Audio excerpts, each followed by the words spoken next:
my hopes begin to rise. Cliff Richard once stood beneath stadium lights, his voice echoing across arenas filled with thousands. Today, the spotlight feels softer, more reflective. At 85, he is not battling charts or chasing trends. He is facing something far more universal: time. After decades of control, discipline, and carefully guarded privacy, life has demanded a different kind of strength. When he organized his Great 80 tour in 2021, it wasn't about proving relevance. It was a celebration, a gathering of generations who had grown up with his music. The atmosphere wasn't electric with youthful rebellion. It was warm with loyalty. And when tickets for his 2024 Australia and New Zealand shows sold out within days, it confirmed something powerful. Cliff Richard's appeal has never depended on novelty, but on connection. But behind the applause, a quieter battle was unfolding. During routine medical procedures, doctors discovered abnormal signs. The diagnosis, prostate cancer, arrived without spectacle. True to form, Cliff chose silence over headlines. For over a year, he adjusted schedules, prioritized treatment, and kept the matter private. He had learned before how brutal public scrutiny could be. This time, he controlled the narrative. When he finally revealed that doctors had told him the cancer was gone at the moment, his words carried caution, not triumph. There was relief, yes, but also realism.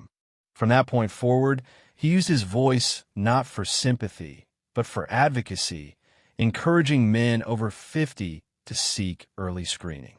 Not as a hero, not as a victim, simply as someone who understood the stakes. To understand this phase of Cliff's life, you have to go back to 1958, before the knighthood, before the controversies, before the decades of endurance. Back to Harry Roger Webb, a young man born in Lucknow, India, who returned to a rebuilding England and found escape in American rock and roll records. When he renamed himself Cliff Richard, inspired partly by Little Richard and the solid imagery of a cliff, it wasn't just branding. It was transformation. And when Move It exploded onto British television, many later called it the birth of true British rock and roll. Almost overnight, he became the face of a generation hungry for something louder, freer, different. The 1960s cemented his place in history. Films like Summer Holiday, chart-topping hits, and even representing the United Kingdom at Eurovision with Congratulations, where he narrowly lost by a single point, kept him in constant motion. But as music evolved, so did he. Rather than rebel harder, Cliff chose steadiness. His Christian faith became central to his decisions. He turned down projects that conflicted with his beliefs, even when it cost him popularity among younger audiences. That choice shaped a reputation built not just on hits, but on restraint. By the 1990s, his endurance was undeniable. In 1995, he became Sir Cliff Richard, the first pop star without an operatic background to receive a knighthood for services to music and charity. And just when critics thought his era had passed, the Millennium Prayer shocked the industry by climbing to #1, proving once again that Cliff operated outside conventional cycles of fame. Then came 2014.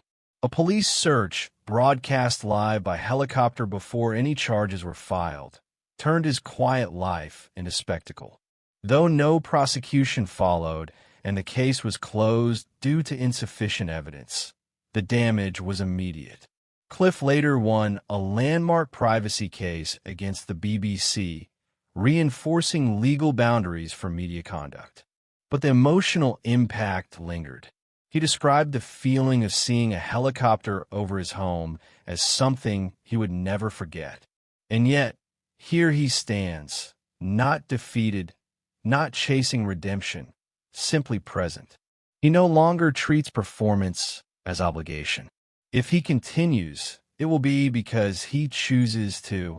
If he stops, it will not be collapse, it will be completion. Cliff Richard's life is not defined by a single diagnosis, a single song, or even a single controversy. It is defined by phases, rebellion, reinvention, resilience. The curtain has not crashed down. It has lowered slowly with dignity. And whether this is the final bow or merely a pause, one thing remains certain.